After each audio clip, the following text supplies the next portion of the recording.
Last week, I ended the episode on the people who don't get to drift, the inner circle. So let's go all the way inside. I'll start with something I've never said on this podcast. You know the date by now, June 2027.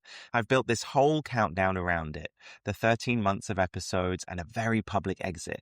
What I've never told you, though, is who actually set that date. It wasn't all me. It was actually my husband. At some point in the last year or so, he'd simply had enough. Enough of the moaning, enough of the countdown talk, enough of watching me live in a waiting room.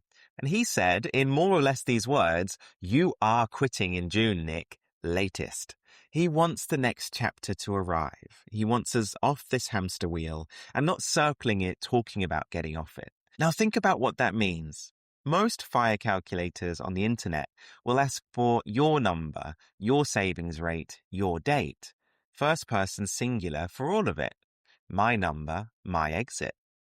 And the most important date of my entire financial plan was set by a man who's never once even cared about fire. That's the +1 problem. The movement is written for one person, but almost nobody retires as one person. This episode is about the person the spreadsheet forgot. You've built the career, you're building the portfolio, you're close to freedom, so what now? Welcome to Life After Enough, money, meaning, and the life you design when work becomes optional. I'm Nick, I'm racing towards early retirement and figuring out who I become when the job no longer dictates what I do with my time. Let's get into it. I found fire when I was single. Back then, the maths was beautifully clean. One salary, one set of expenses, one number, one date. I designed my whole life around it. My savings rate, the plan, the fantasy at the end. And to be honest, the fantasy was singular too. The version of me in that spreadsheet could hit the number and vanish. I could go to Laos or Bali for a year with a rucksack, answerable to absolutely nobody. But then I met my amazing husband. Regular listeners will have heard me reference before that I hit my original number in April 2024, and I didn't jump. When people asked why, I said life got bigger, which was true, and also a bit of a dodge because I never explained how or why. So here is the how and why. I got married and my original plan was sized for one person.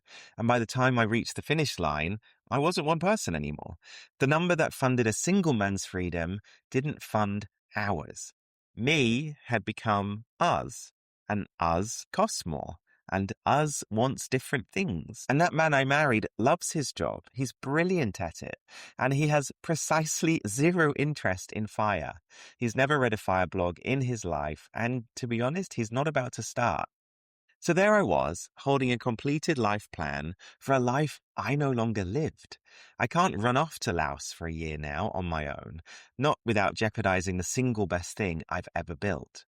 It turns out the singular grammar isn't just incomplete, it's factually wrong. There's a whole body of really interesting research on this, and it's called the crossover and spillover effect. Essentially, it means that your work stress doesn't stay inside your own head. It spills over into your home, and then it transmits measurably to the person you live with. Partners of burnt-out employees start showing burnout symptoms themselves. Your job, then, is not just a solo experience. It's a household one. I've watched that happen in my own home.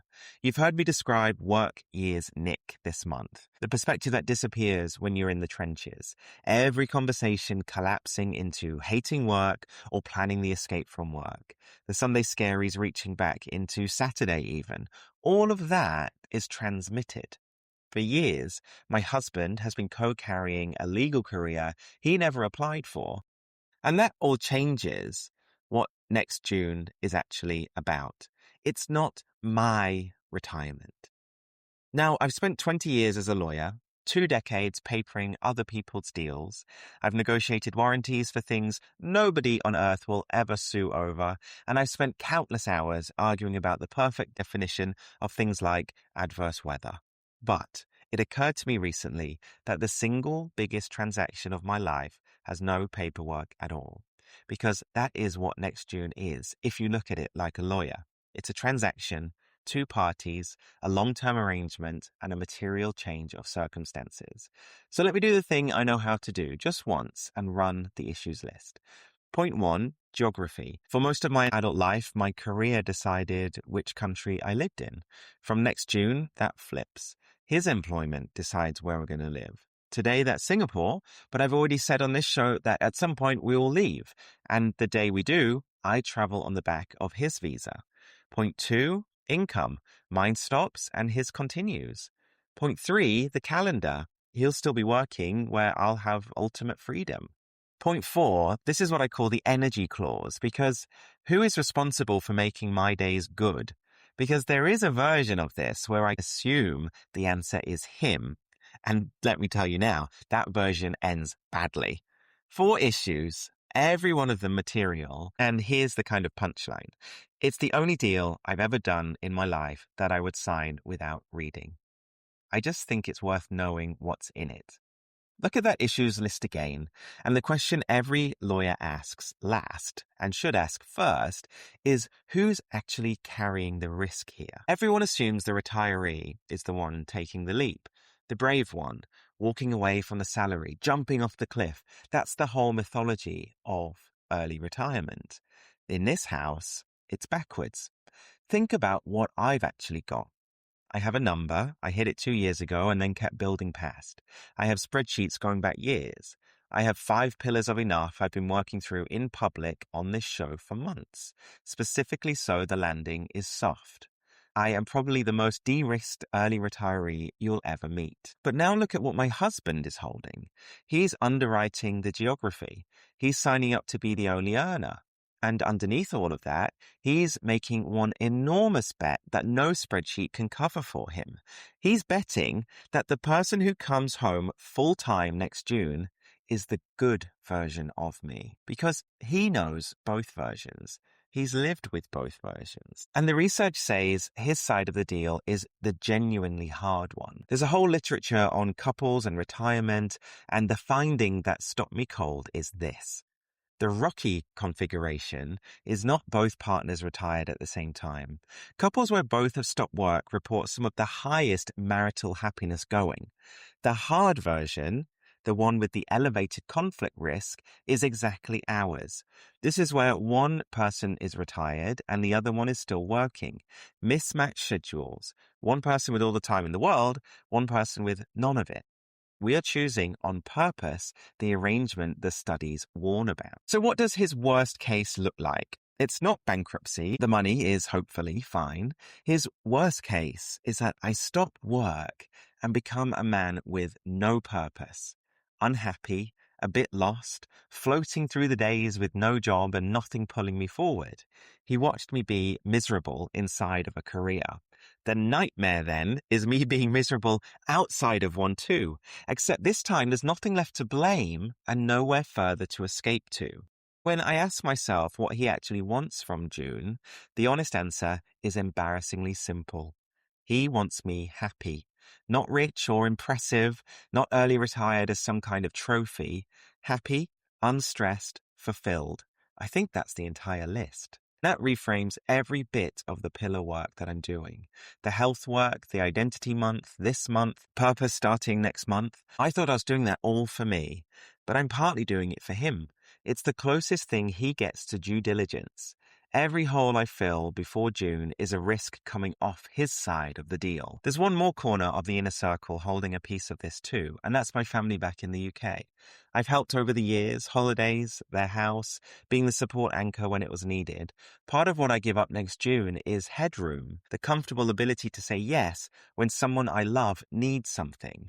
And there's a harder question under that about who I am to the people I've always provided for once I stop providing. So that's the risk register. Todd carrying the big bet, my family carrying a smaller, quieter one, me carrying spreadsheets. And if this were one of my deals, this is the point where the other side asks the only question that matters. What evidence do you have that this bet pays off? Turns out I have some, because we've already run the trial. Quick one before we continue. I send a weekly email every Monday morning that goes deeper than the podcast. It's not a recap, it's a separate idea, usually something more personal, plus a question to sit with for the week. It's free, it's one email, and you can sign up at lifeafterenough.com. Link is in the show notes. Okay, back to it. Last year, I took 6 months out. It was a proper sabbatical. I've mentioned it on this show many times before, mostly as proof that the break didn't fix how I felt about work. What I've never told you is what it proved about us. Because look at the shape of it. For 6 months, Todd worked and I didn't. One income, one person on a timetable, one person with open days. That's not a preview of my retirement. That's the full dress rehearsal of the exact configuration the research warns about. We ran the experiment before. Free Nick didn't show up on day one. It took about 4 months. 4 months of decompression before the noise of 15 years actually drained out of me, which actually nobody warns you about. You think you'll start the sabbatical and just wake up transformed the next day. Believe me, you won't. You'll wake up exactly the same wound up person, just minus the office. If you take one practical thing from this episode, take that. Don't judge your exit by month 2. I wouldn't have passed my own audition in month 2. It took 4, 5, 6 months to get to a place where I felt truly good. But then somewhere in month 4, something shifted. And the last stretch of the sabbatical was, honestly, the first time in my adult life I learned to live slowly and intentionally. And I know how that sounds, but it also happens to be true. I was at the market buying lovely fruit and vegetables. I was reading, I was doing my boot camp in the morning, and then enjoying a gorgeous cup of coffee at my favorite coffee shop. Hours that just belonged to me. Small things appreciated properly for the first time since I was about 20. So when my husband says, you are quitting, he's not gambling blind. He met the man he's betting on, for a couple of months at least. Now, the ordinary Tuesday, because people always ask what the day will actually look like, and I finally have a real answer rather than the fantasy one. His schedule and mine will overlap in a way almost no couple gets. He finishes work mid-afternoon, so the shape of a nothing special weekday is something like this. My morning and afternoon will be mine to fill. Then time together while the rest of the world is working and still at the desk. A picnic at the Botanic Gardens on a Tuesday at 4 o'clock. The trampoline park when it's empty. Rock climbing. All the stuff that weekends are too hectic and crowded for moved to the quietest hours of the week. And I can see the tension in that picture too. He'll walk through the door, exhausted after work. I will have been on my own all day, fully charged, delighted to see him and ready to go. And he's going to need some time to decompress before he needs me. He cannot be the source of my fun. That's not his job. Building days that are already good before he gets home, that's the work I got to do. Then there's travel. And this is where the single life fantasy and the married reality properly part ways. The old spreadsheet fantasy was a year in Laos with a rucksack. The real plan is better and smaller at the same time. He gets extended holidays of about 4 months a year, so we can travel together, which by any sane standards is an outrageous amount of time. I'll also take my own trips to visit parents and do the odd adventure. So this isn't years of travel at a time. It might be weeks, possibly a month. But because technically I could take the full year, nobody would stop me, but I'll be jeopardizing the single best thing I've ever built to do it. And no amount of Laos is worth that. Single Nick optimized for freedom. Married Nick optimizes for us. I'll read that trade carefully and I'll sign it again any day of the week. So let me hand this to you, because the +1 problem isn't really just about marriage. It's about the gap between how the plan is written and how the life is lived. Your fire plan is written in the first person singular. Your stress is not. Somebody close to you, a partner, a parent, a sibling, the friend who takes your Sunday night scaries phone call is co-carrying your career right now, secondhand. 3 questions to sit with this week. First, who is your +1? Who absorbs the version of you that work produces? Whose evening changes depending on what your day did to you? Second, what does your exit look like from their side of the table? What are they underwriting? And have you ever asked them what their worst case is? third, and this is the one that rearranged my week.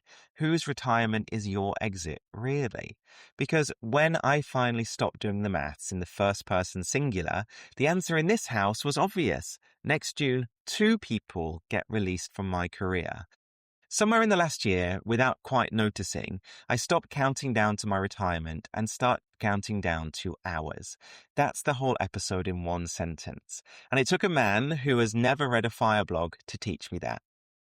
If you want to know where you actually stand across the whole picture, not just the money, go and do the Freedom Score. It's linked in the description. 3 minutes, it's free, and it looks at all 5 pillars of enough, including the one the spreadsheet has been politely ignoring. Fair warning, it's a little too honest. Next week, the month gets the audit. The portfolio, the village, the table, the inner circle, what actually held up for me. Thanks for listening to Life After Enough, a podcast about money, meaning, and the life you design when work becomes optional. If this episode made you rethink your future, share it with someone who's starting to question the script too. You can follow the show wherever you get your podcasts. I'm your host, Nick, and I'll see you next week as we keep building a life that's truly ours.